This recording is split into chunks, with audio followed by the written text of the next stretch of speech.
गुरुर्विष्णुः गुरुर्देवो महेश्वरः गुरुः साक्षात् परं ब्रह्मा तस्मै श्री गुरवे नमः।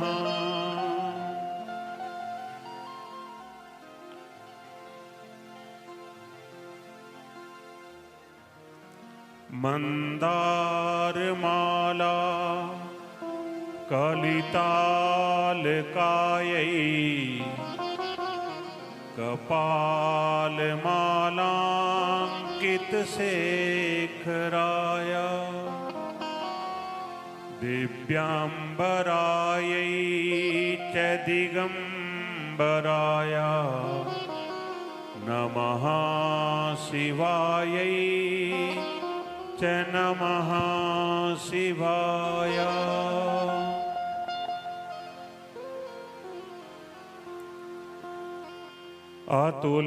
अतुलितबलधामं हेमशैलाभदेहं दनुजवनकृशानुं ज्ञानिनामाग्रगण्यम् सकलगुणनिधानं वानराणामधीशं रघुपतिप्रियभक्तं वातजातं नमामि।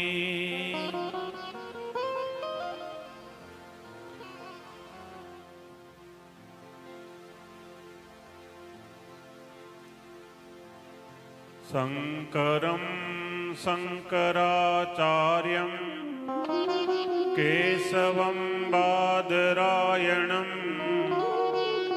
सूत्रभाष्यकृतौ वन्दे भगवन्तौ पुनः पुनः। बोलो श्री सद्गुरुदेव भगवान की जय हो। वृंदावन बांके बिहारी लाल की जय हो। परम आदरणीय परम पूजनीय सर्वकाल स्मरणीय सद्गुरुदेव भगवान के पावन चरणों में कोटि कोटि प्रणाम।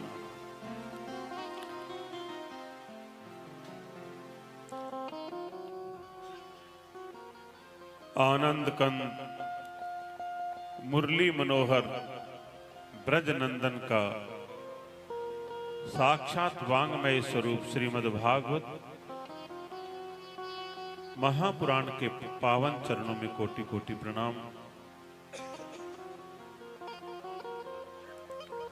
परम आदरणीय परम पूजनीय सर्वकाल स्मरणीय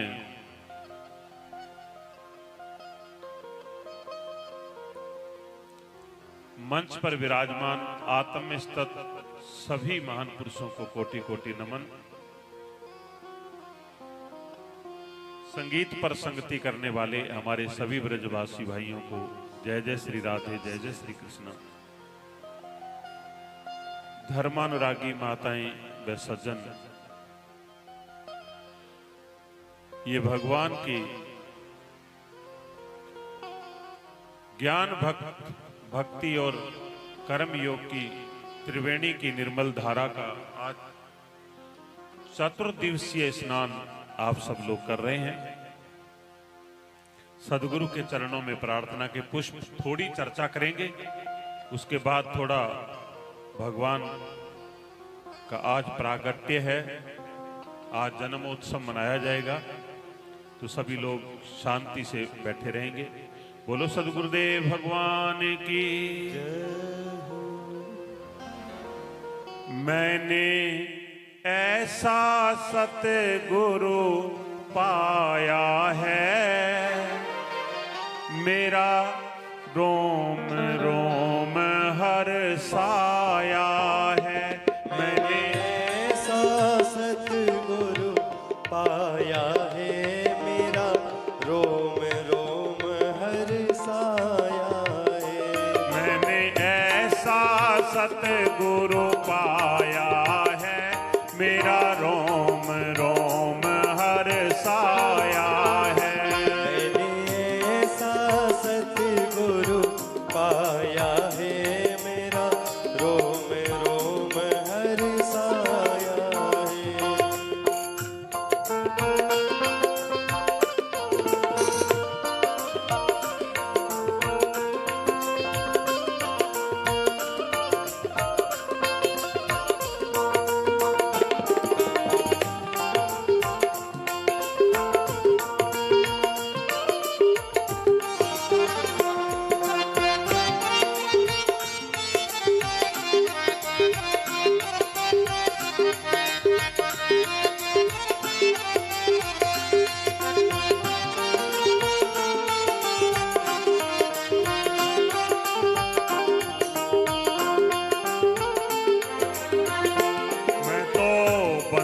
कली थी बागों की, मैं तो बंद कली थी बागों की, मैं तो बंद कली थी बागों की, मैं तो बंद कली थी बागों की, मैं तो बंद कली थी बागों की, मैं तो बंद कली थी बागों की।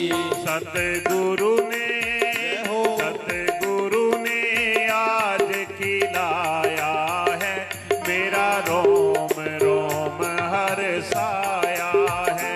सतगुरु ने खिलाया है, मेरा रोम रोम हर्षाया है। मैंने ऐसा सतगुरु पाया है, मेरा रोम रोम हर्षाया है। मैंने ऐसा सतगुरु पाया है, मेरा रोम रोम हर्षाया है।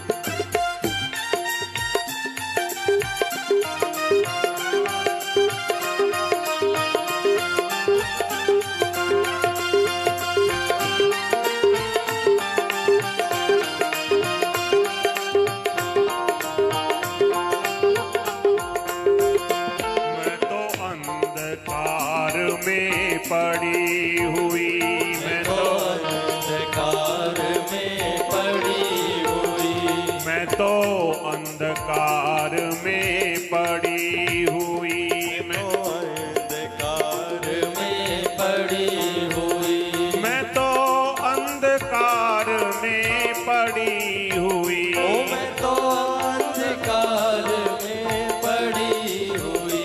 सतगुरु ने, सतगुरु ने दीप जलाया है, मेरा रोम रोम हर्षाया है। सतगुरु ने दीप जलाया है, मेरा रोम रोम हर्षाया है। मैंने ऐसा सतगुरु पाया है, मेरा रोम रोम हर्षाया है।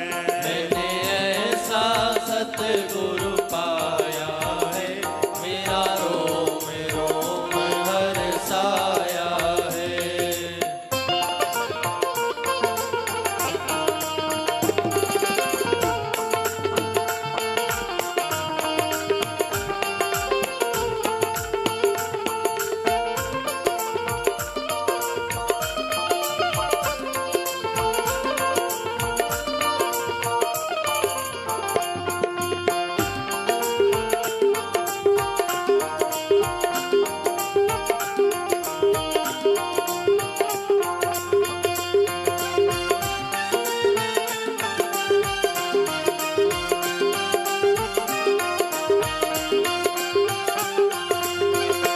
मेरे बीच भंवर में नाव पड़ी, मेरी बीच भंवर में नाव पड़ी, मेरी बीच भंवर में नाव पड़ी, मेरी बीच भंवर में नाव पड़ी, मेरी बीच भंवर में नाव पड़ी। मेरी बीच भंवर में नाव पड़ी।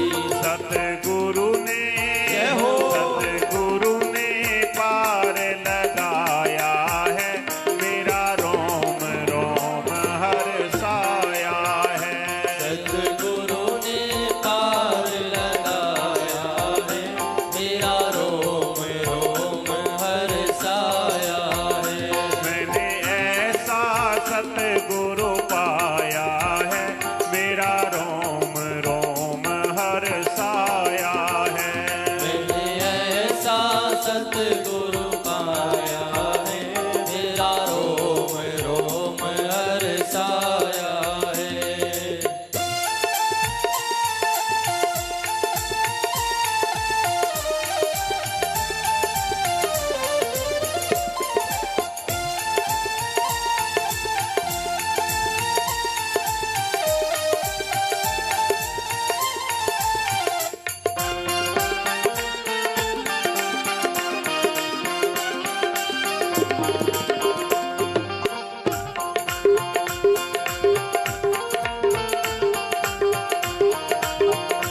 फंसी हुई, मैं तो मोहाया में फंसी हुई। सतगुरु ने, जय हो। सतगुरु ने फंद छुड़ाया है, मेरा रोम रोम हर्षाया है।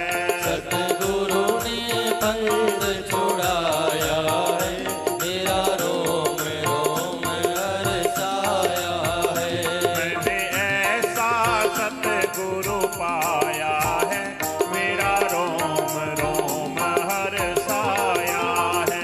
मैंने ऐसा सतगुरु पाया है, मेरा रोम रोम हर्षाया है। मेरा रोम रोम हर्षाया है। ओ मेरा रोम रोम हर्षाया।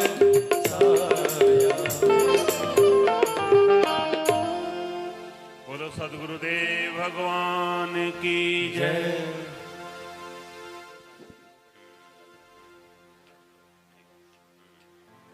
हाँ, तो एक सूचना, अपने महाराज श्री को आप सभी लोग भली भांति परिचित हैं। पूज्य परम आदरणीय परम पूजनीय ब्रह्मनिष्ठ पूज्य गुरुदेव भगवान गिरि जी महाराज के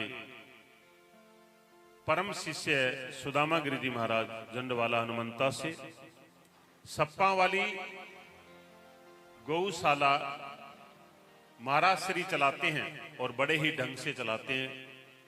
कभी अबोहर जाओ, अबोहर के रास्ते में सप्पा वाली बाई रोड के ऊपर आपको बाएं हाथ को खब्बे हाथ में गौशाला के दर्शन होंगे, जहां पर 18 तारीख से 24 तारीख तक, जो आगे 18 आ रही है, 18 तारीख से 24 तारीख तक श्रीमद् भागवत महापुराण की सप्ताह होगी। और हमारे व्यास जी आचार्य सर्वचेतन जी महाराज के मुखारविंद से होगी। महाराज श्री सभी श्रोतागणों को, कलरवासियों को शुभ निमंत्रण देने के लिए आए हैं। आप सभी लोग शुभ निमंत्रण स्वीकार करें और वहां पर जरूर जाकर के हाजिरी देना। बोलो वृंदावन बांके बिहारी लाल की जय। हाँ जी, हाँ जी, ठीक है। मैं तो आज को परिचय देंगा, पुरानी बात ना करिए कोई। हाँ,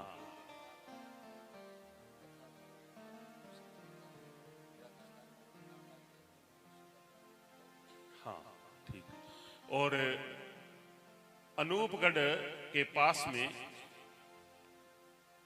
चार बीघे जमीन एक सेठ ने दी है, जिसमें एक गौशाला का निर्माण होने जा रहा है। वो भी महाराज जी की अध्यक्षता में होने जा रहा है। यहाँ का सब कुछ सही हो गया है, अब वहां की भी तैयारी हो रही है। तो गुरु महाराज की कृपा से, ठीक है ना, दो प्रकार से जन्म होता है। एक तो माता पिता के घर जन्म होता है और एक गुरु के घर जन्म होता है। जो गुरु के घर जन्म होता है ना, वो बड़ा दिव्य जन्म होता है। माता के पिता के घर जो जन्म होता है वो बिंदु से होता है, लेकिन ये नाद से होता है। और जो नाद से होता है वो फिर जिसने थे लट को नहीं, लट जी धरती पर रेंगती फिर बा, जब भंवरा का हाथ पड़ जाए नहीं तो भी पंख लाग जाए बा, फिर आकाश में उड़े। ऐसे ही गुरु के जो चरणों में चला जाता है, गुरु नाद से शिष्य को जन्म देता है। और फिर जो धरती पर रेंगने वाला होता है वो फिर क्या है, वो फिर दिव्य लोकों की यात्रा करता है, वो दिव्य पुरुष हो जाता है। इसलिए जात न पूछिए साधु की, पूछ लीजिए ज्ञान, मोल करो तलवार का, पड़ी रहन दो म्यान। तो गुरु के शरण में आने के बाद एक दिव्यता आती है। आज गुरु की कृपा से अकेले महाराज श्री ने गौशाला को 2 सालों के अंदर अंदर ऐसा स्टैंड कर दिया जो 10 सालों में होना चाहिए, वो 2 सालों में कर दिया है। ये गुरु कृपा होती है जब गुरु के चरणों में आ जाते हैं। और पीछे गुरु का हाथ हो। मैं एक बात सदा कहता हूं कि एक तो अपना इष्ट देवता और एक गुरुदेव, अगर ये दो जिसके जीवन में हो, उसको किसी बात की कमी नहीं रहती है। इसलिए जीवन में क्या होना चाहिए? एक तो इष्ट देवता होना जरूरी है। कुल देवी देवता घर में हैं जो कुल की रक्षा करते हैं, लेकिन इष्ट देवता वो है जो तुम्हारे हृदय से प्रकट होता है, जिसके लिए तुम्हारी जन्मों जन्मों से साधना होती है। पिछले जन्मों से जिसकी साधना उपासना करी है आपने, जो तुम्हारे बिना सोचे समझे जिस पर आपकी प्रीत हो, जिसका मन ऑटोमेटिक उसमें आकर्षित होता चला जाए, उसको इष्ट देवता कहते हैं। इसलिए घर में कुल देवी देवता कोई भी हो सकता है, लेकिन आपने देखा होगा कि घर में तो रामदेव जी पूज्य, हनुमान जी, लेकिन किसी की शंकर जी में श्रद्धा है, किसी की माता में निष्ठा है, किसी की कृष्ण जी में निष्ठा है, वो इष्ट देवता है। इष्ट देवता में पूर्ण श्रद्धा होना। इष्ट जो है वो है जो आपकी ज्ञात अज्ञात में सब जगह आपके साथ रहता है, और गुरु वो है जो आपको विखरने नहीं देता, जो आपको निखारता है। गुरु आपके पीठ पीछे अगर खड़े हैं तो फिर आपको कहीं से कोई खतरा नहीं है। इसलिए जीवन में इष्ट देवता और गुरु दोनों की बड़ी महिमा है। और गुरु के प्रति निष्ठा, हंसगिरी महाराज जी ने बताया ना, भी गुरु के प्रति निष्ठा जो है वो दृढ़ होना चाहिए। और जितनी भी आप कथाएं श्रवण कर रहे हो, जितनी भी कथाएं श्रवण कर रहे हो, चाहे वो मीराबाई की कथा है, चाहे वो नरसिंह जी की कथा है, चाहे वो कर्माबाई की कथा है, प्रहलाद, ध्रुव, पीपा भगत, मलूक दास, ऐसे अनेक भक्त हुए हैं। उनके जीवन चरित्र को श्रवण करने से किस चीज का एहसास होता है कि जिसने जो विश्वास कर लिया उसने उस विश्वास में संदेह नहीं किया। हमारे में और उनमें क्या फर्क है कि विश्वास तो हम भी करते हैं, लेकिन हमारा विश्वास जो है वो गमले में लगा हुआ पेड़ है, कदे भी उखड़ जाएगा, कभी भी धूप ज्यादा तपगी तो वो वहीं सूख जाएगा। लेकिन जो मीरा का पेड़ है, ध्रुव का पेड़ है, वो धरती की जड़ें, उसकी गहरी जड़ें हैं, उसका विश्वास डिगमिग होने वाला नहीं। हमारा विश्वास सुख के साथ जुड़ा हुआ है। हम जो विश्वास करते हैं वो किससे करते हैं? सुख के कारण करते हैं कि अगर पूजा करते ही नौकरी लाग गई, पूजा करते ही बढ़िया दुकान चाल गई है, मंदिर में जाके मत्थो टेकणू तुरंत ही शरीर का रोग चलो गयो, तो कह जी मारा पर तो मेरो तो बड़ो दृढ़ विश्वास है।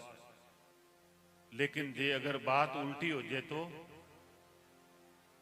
काम उल्टा हो लाग जाए, तो तुरंत ही कह दे जी मेरो तो भगवान हूं विश्वास ही उठ गयो, कह मेरे खातिर तो भगवान है ही कोनी। किस लिए? क्योंकि मेरा जो विश्वास है वो मेरी कामना से जुड़ा हुआ है। जो चीज आपकी प्रारंभ में है, परिणाम उसका आना है आपके जीवन में।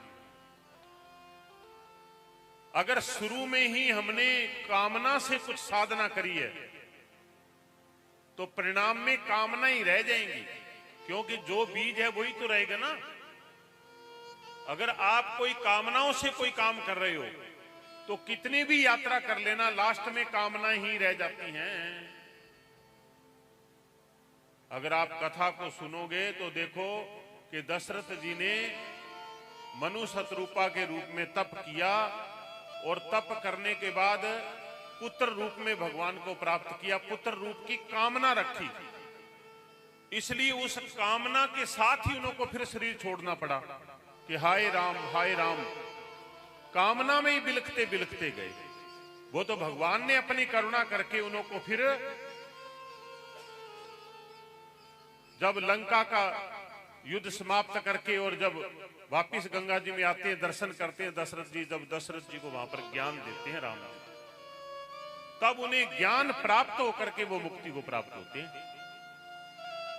तो चाहे भगवान का भक्त हो और कितना भी दृढ़ भक्त हो, लेकिन अगर आपके प्रारंभ काल में कामना है तो निश्चित जानना कि परिणाम में कामना ही रह जाएगी।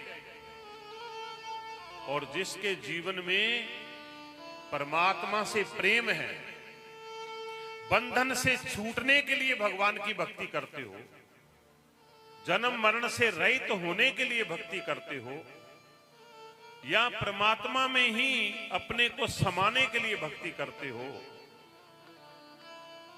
वो भक्ति ही लास्ट में जाकर के मुक्ति का कारण बनेगी। इसलिए पहला कदम बड़ा ही सोच समझ के रखने की जरूरत है। कामना के साथ जाने में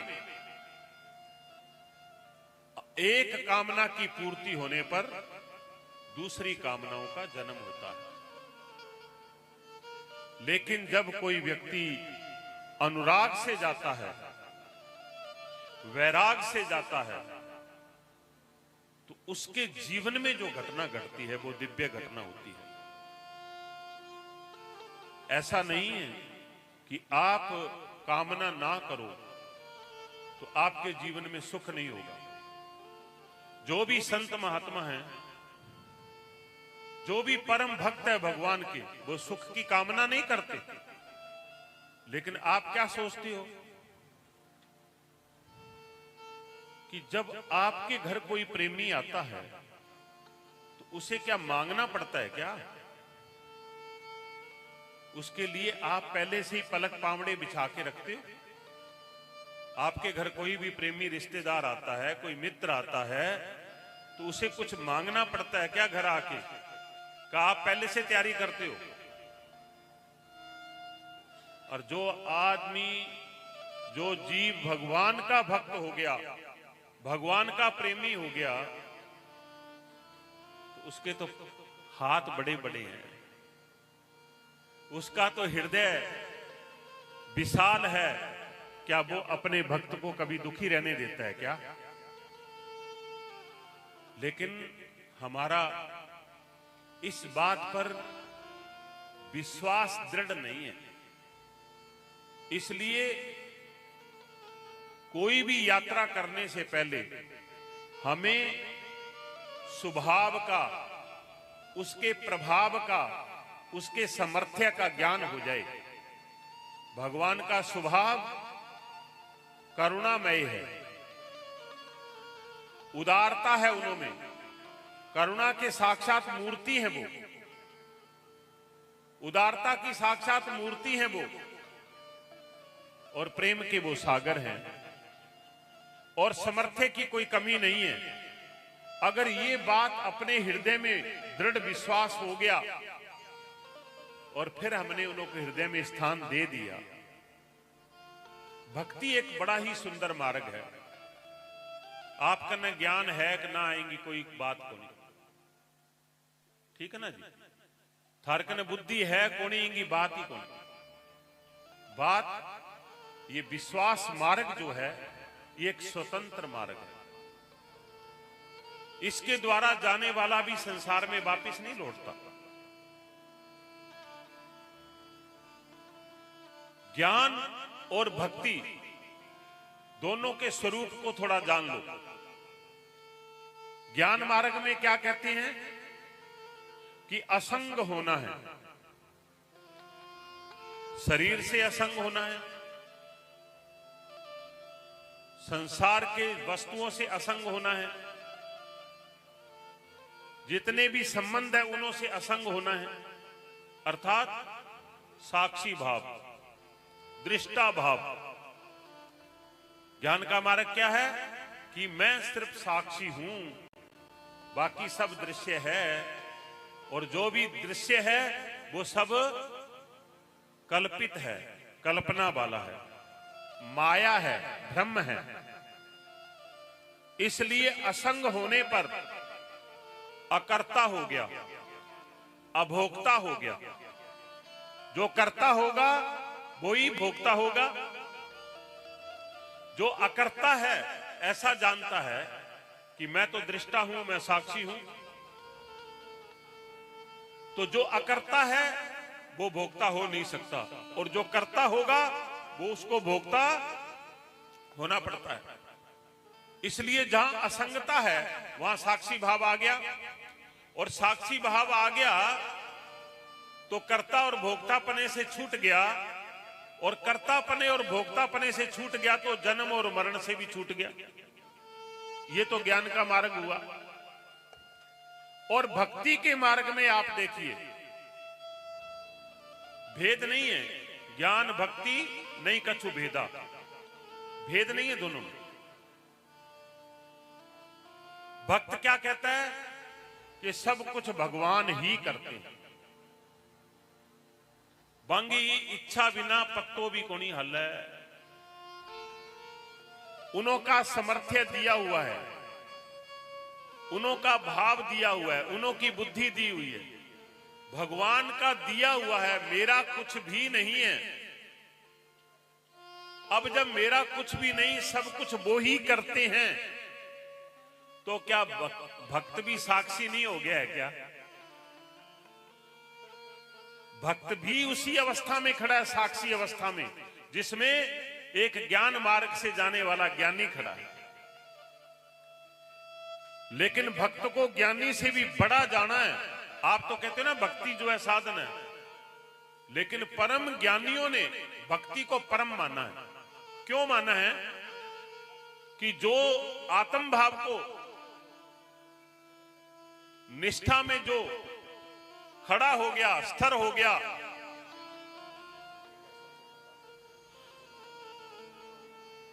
वो व्यक्ति जो आत्म निष्ठा में खड़ा हो गया, वो व्यक्ति आनंद को उपलब्ध हो गया। आत्मा का स्वभाव क्या है? आनंद। वो अपने आनंद में रमण कर रहा है। इसलिए उसकी सबसे वृत्ति हट गई। लेकिन भक्त को जानते हो आप? भक्त को आप जानते हो कि भक्त तो अपना आनंद भी, अपना शांति भी, अपना सब कुछ भी अपने प्यारे पर न्यौछावर करता है। वो संतुष्ट नहीं होता। वो हर वक्त अपने भाव को, अपने प्रेम को भी हर वक्त उन्हीं पर बरसाता है। ज्ञानी अपने आनंद में रमण करता है, लेकिन भक्त अपने सब कुछ परमात्मा पर वारता है। तो आप ये बताओ कि एक आप अपने में संतुष्ट बैठे हो, लेकिन आप एक व्यक्ति है जो अपनी सारा कुछ भी दे देता है, अपने लिए कुछ नहीं बचाता। श्रेष्ठ कौन है? इसलिए भक्त जो है वो परम ज्ञानी है कि वो अपना करके कुछ भी संतुष्ट नहीं होता है। लेकिन ना तो जबरदस्ती भक्ति होती है और ना ही जबरदस्ती कोई ज्ञानी हो सकता। क्यों? क्योंकि ये आपकी जन्म जन्म की साधना है। अगर पूर्व जन्म से आपने ज्ञान मार्ग की साधना करी है तो आप में तीव्र विवेक की जागृति हो जाएगी। और आपने अगर पिछले जन्मों से परमात्मा की आराधना प्रार्थना करी है तो आपके हृदय में भगवान प्रीत बन करके प्रकट होंगे, और वो तुम्हारा हृदय का स्वभाव है। इसलिए भक्ति एक स्वतंत्र मार्ग है जिसमें दृढ़ विश्वास मेन चीज है। और विश्वास भी कैसा गजब कि एक तो चीज दिख रही है, उस पर विश्वास करना बड़ा ठोस है, लेकिन भगवान को तो देखा ही नहीं। सिर्फ संतों की वाणी में, ग्रंथों के उच्चारण में हमने सुना है। हमने भगवान की महिमा को संत वाणी से और ग्रंथों के माध्यम से श्रवण किया, उसे देखा नहीं हमने। लेकिन जिसको देखा नहीं है उसमें भी जिसने दृढ़ विश्वास कर लिया, कितनी बड़ी बात है। देखा नहीं है लेकिन फिर भी विश्वास है कि भगवान हैं। ये पहला जो नींव रखनी है, ये जो पहला अपने हृदय में धारण करना है कि भगवान हैं, ये पहला चरण है। और फिर भगवान मेरे हैं, भगवान मेरे हैं और मैं भगवान का हूं। ये जो दृढ़ संबंध जुड़ गया, ये मेन चीज है। भगवान मेरे हैं और मैं भगवान का हूं। ये दृढ़ जो संबंध जुड़ गया, अब जीवन में संदेह नहीं रहना चाहिए। इस बात को आपने समझना है कि इस बात में कभी संदेह ना हो। और इस बात के लिए ही भक्तों के चरित्र सुने जाते हैं। प्रहलाद को भगवान के सामर्थ्य का दृढ़ विश्वास हो गया कि वो अग्नि के अंदर दबे हुए बिल्ली के बच्चों को भी नहीं मरने दिया। उसके सामर्थ्य का विश्वास हो गया। इसलिए पिता से, जिस पिता से देवता भी डरते हैं, इंद्र आदि देवता भी प्रहलाद के पिता के सामने आने से डरते हैं, वो 9 वर्ष का बालक अडिग विश्वास में खड़ा है कि वो प्रभु, वो नारायण सब जगह से रक्षा करता है। ऐसा दृढ़ विश्वास। इसलिए किसी बात का भय उसके विश्वास को डिगमिगाता नहीं है।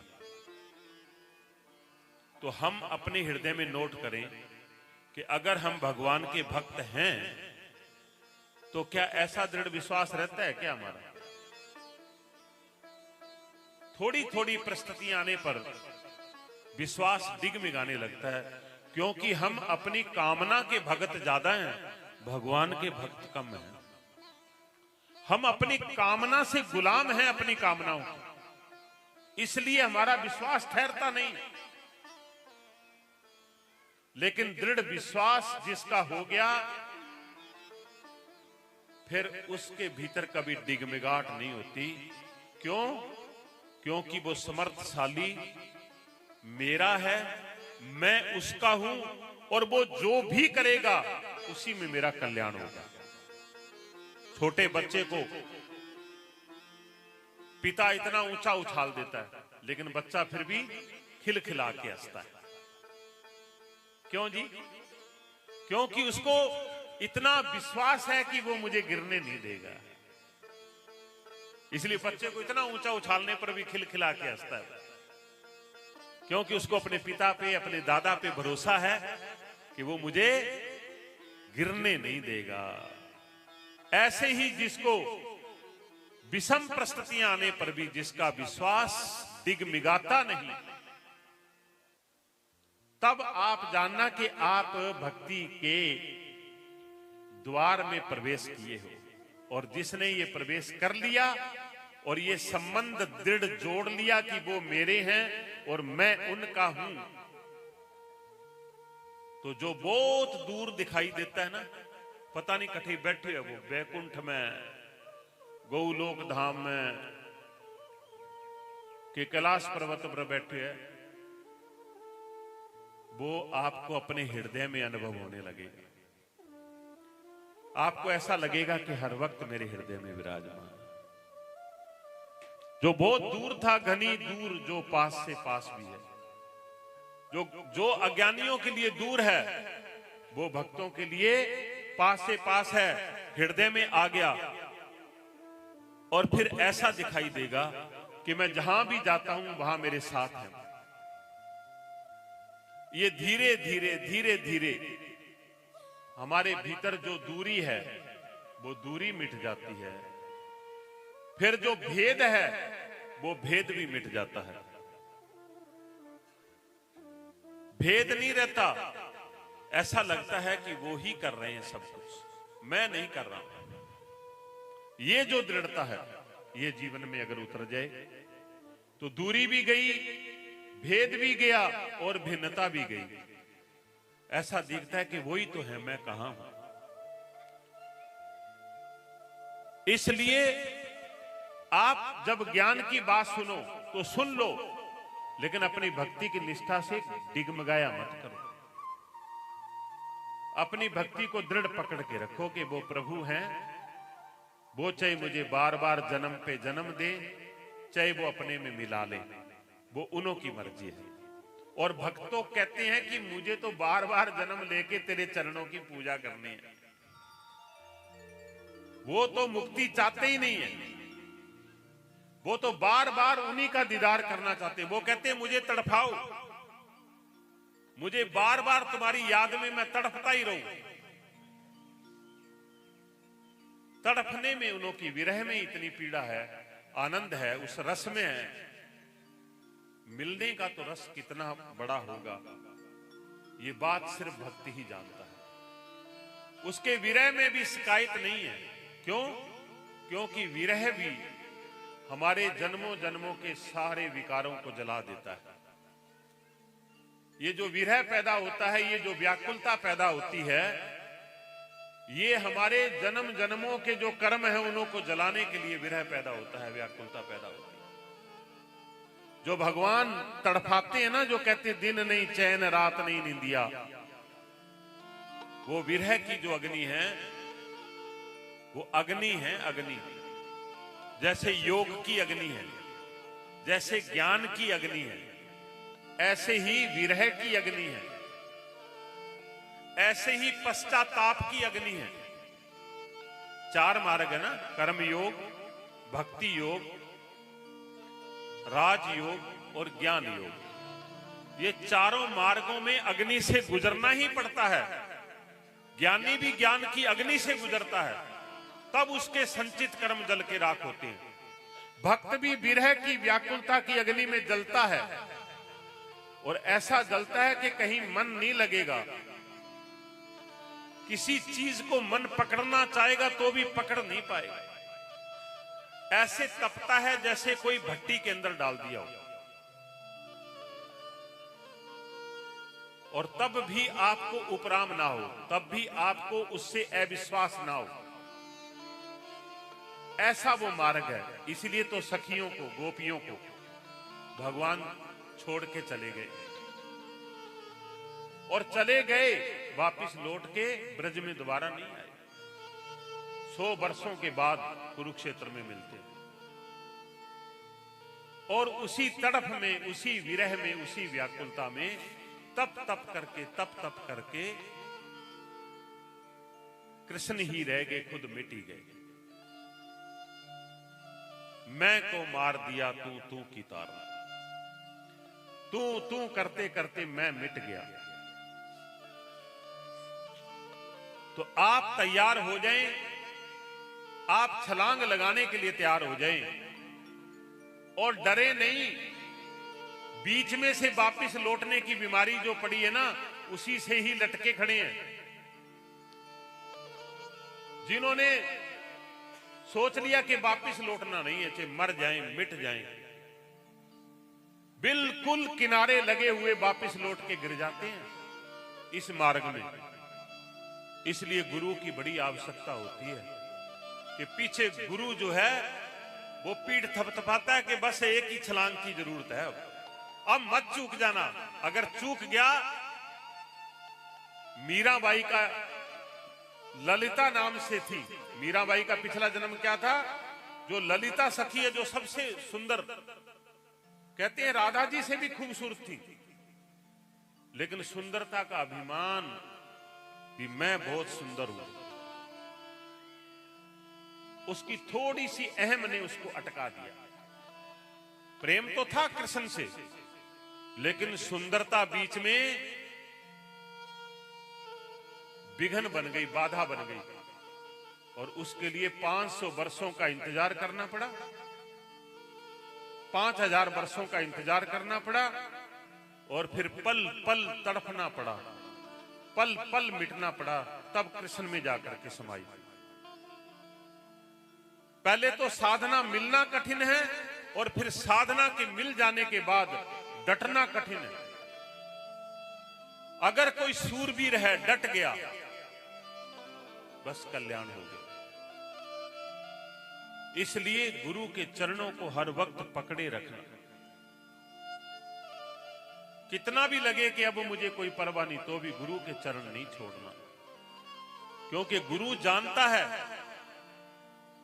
कि ऊपर से ऊपर शिखर से भी ये गिर सकता है।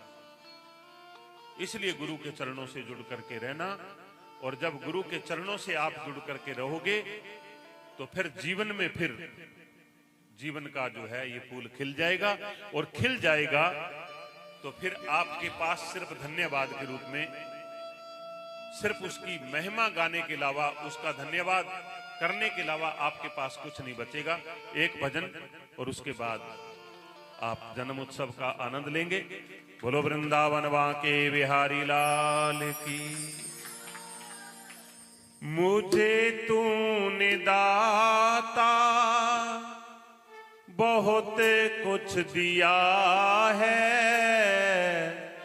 तेरा शुक्रिया है, तेरा शुक्रिया है।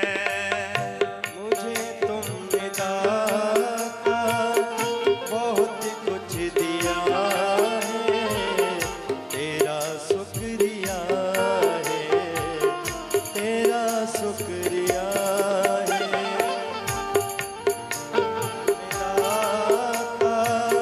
बहुत कुछ दिया है, तेरा शुक्रिया है, तेरा शुक्रिया है। मुझे तुमने दाता बहुत कुछ दिया है, तेरा शुक्रिया है, तेरा शुक्रिया है।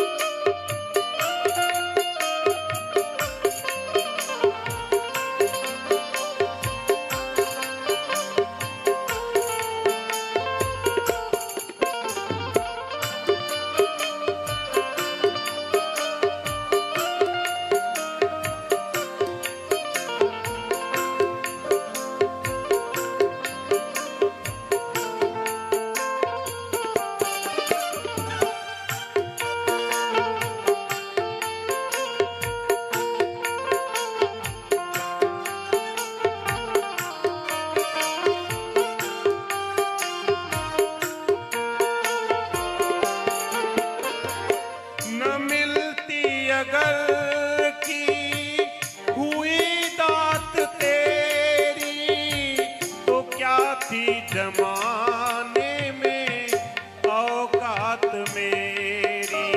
ओ न मिलती अगर दी हुई दात तेरी, तो क्या थी जमाने में औकात मेरी।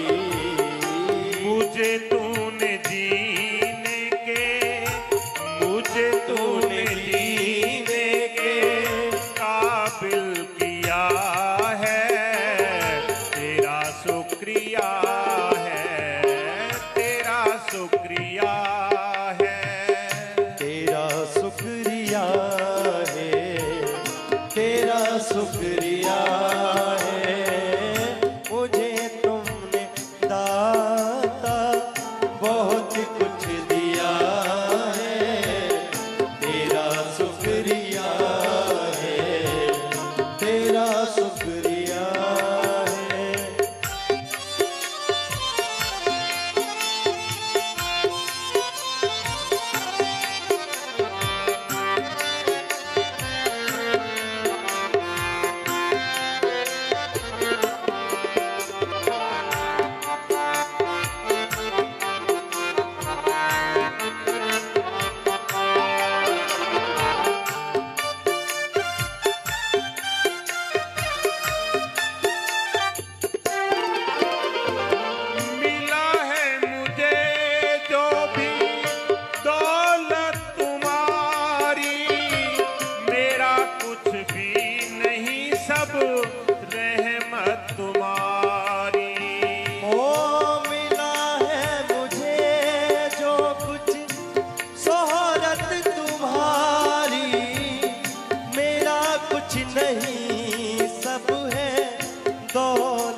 जिससे गुजारा मेरी जिंदगी का। मुझे है सहारा तेरी बंदगी का, जिससे गुजारा मेरी जिंदगी का। उसे क्या कमी है, उसे क्या कमी है जो तेरा हो लिया है। तेरा शुक्रिया है, तेरा शुक्रिया है। तेरा शुक्रिया है, तेरा शुक्रिया है, मुझे तुमने दाता।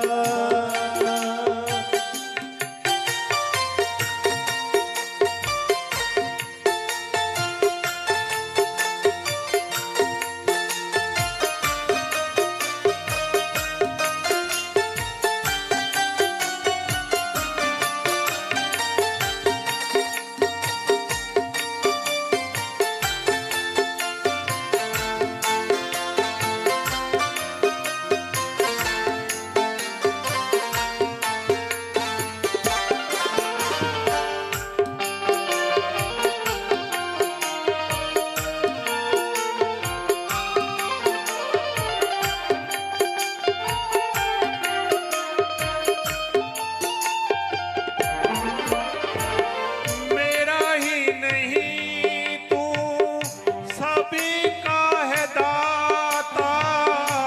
तू ही तो सबको देता दिलाता। मेरा ही नहीं तू सबका है दाता, सबको ही तू ही देता दिलाता। तेरा दिया हमने, तेरा दिया हमने, खाया पिया है। तेरा शुक्रिया है, तेरा शुक्रिया है। तेरा शुक्रिया है, तेरा शुक्रिया है।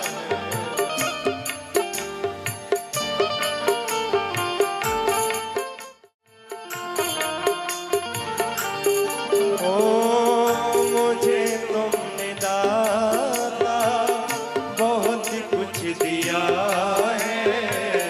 तेरा शुक्रिया है, तेरा शुक्रिया